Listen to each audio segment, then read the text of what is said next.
নমস্কাৰ মই পাঠ কৰিবলৈ লোৱা কবিতাটিৰ শিৰোনাম বুৱাৰী কবি ভগ্ন হৃদয় ইছলাম দেউতা তোমাৰ ৰাণীৰ দৰে ছোৱালীজনী আজি বুৱাৰী হ'ল জানানে দেউতা এই নতুন ঘৰখনত মোৰ ইচ্ছা অনিচ্ছাৰ কোনো দামেই নাই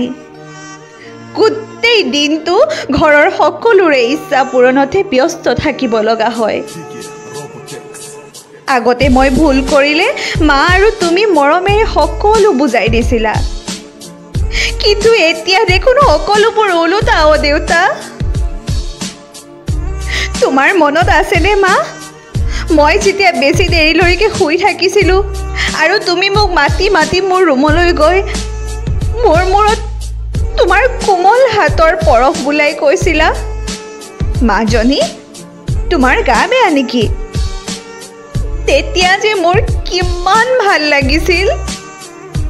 কিন্তু আজি মোৰ গা বেয়া হ'লেও কাৰো পৰা অকণমান যত্ন নাপাওঁ মা এতিয়া মোৰ সঁচাকৈ গা বেয়া হ'লেও মই অভিনয় কৰাহে হয় মা দিনটো কৰ্মব্যস্ততাৰ পাছত এখন টেক জিৰাবলৈ বুলি ৰুমলৈ গ'লেও এতিয়া প্ৰশ্ন কৰা হয়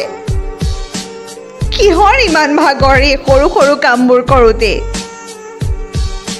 দুপৰীয়া অন্নমুঠি গ্ৰহণ কৰি অলপ শুই দিওঁ ভাবিলোঁ এতিয়া আৰু জীয়ৰী কালৰ দৰে মন গ'লেই শুব নোৱাৰোঁ মা এইবোৰ কথা ভাবিয়ে কেতিয়াবা দুচকু সেমেকি উঠে কিমান মৰমেৰে আদৰেৰে তোমালোকে যে মোক ডাঙৰ কৰিলা এতিয়া কাৰোবাৰ মৰমৰ মা দেখাৰ শুনাটো যেন সপোন হৈ পৰিছে মা জানানে দেউতা কেতিয়াবা যৌতুকক লৈ বহু কথাই শুনিব লগা হয় কিন্তু তোমালোকে দিয়া আদৰ্শ আৰু সংস্কাৰৰ বাবে মই প্ৰতিবাদ নকৰি আঁতৰি পৰিব চেষ্টা কৰোঁ কাৰণ তুমিয়েতো মোক বিয়াৰ দিনা কৈছিলা এই নতুন ঘৰখনেই এতিয়া মোৰ ঠিকনা সেয়েহে সকলোৰে লগত মিলা প্ৰীতিৰে হাই কাজিয়া নকৰাকৈ থাকিব লাগিব আৰু শাহু মা আৰু শহুৰ দেউতাৰ কথা শুনিব লাগিব তোমালোকৰ কথা শুনাৰ দৰে আজিও মই সেয়াই কৰি আছো দেউতা তুমি কোৱাৰ দৰে কিন্তু তোমালোকৰ কথা আৰু নতুন মা দেউতাৰ কথাৰ মাজত বহুত পাৰ্থক্য আছে দেউতা তুমিয়ে কোৱাচোন কিমান আৰু সহ্য কৰিম মানসিকভাৱে সদায় ধৰ্ষণৰ বলি হোৱাৰ উপৰিও কেতিয়াবা শাৰীৰিকভাৱেও ধৰ্ষণৰ বলি হ'ব লগা হয় দেউতা মোৰ দৰে চাগে প্ৰত্যেকজনী নাৰীয়ে হয়তো এই ধৰ্ষণৰ বলি প্ৰায়ে হ'ব লগা হয় তেওঁলোকেও চাগে কত ৰাতি মোৰ দৰে চকু পানী টুকি পাৰ কৰিছে এতিয়া ভালকৈ বুজিছো দেউতা এজনী ছোৱালীক ৰাণীৰ দৰে ৰাখিম বুলি হয়তো বহুজনে প্ৰতিশ্ৰুতি দিব পাৰে কিন্তু এজনী ছোৱালীৰ সকলো ইচ্ছা পূৰণ কৰি ৰাণীৰ দৰে ৰখাৰ ক্ষমতা কেৱল এজন দেউতাকৰহে থাকে জীয়ৰী কালত ভাবিছিলোঁ মোৰ হ'ব লগা শহুৰ শাহুক নিজৰ মা দেউতাৰ দৰে মৰম কৰিম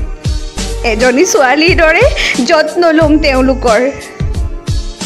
তেতিয়া তেওঁলোকেও মোক নিজৰ জীয়ৰীৰ দৰে মৰম কৰিব কিন্তু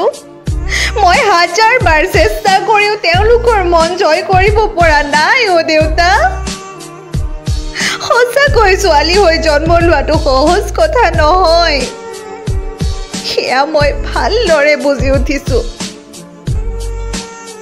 মই ইমানখিনি ত্যাগ কৰাৰ পিছতো দেখোন দুখী ময়েই নিৰ্যাতনৰ বলি ময়ে হওঁ ছোৱালী হৈ জন্ম লৈ জীয়াই থকাটো বহুত কষ্টকৰ দেউতা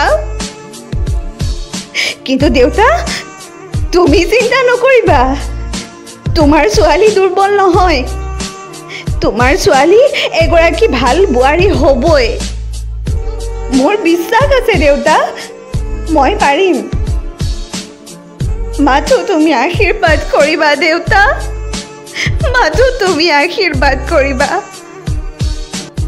ধন্যবাদ।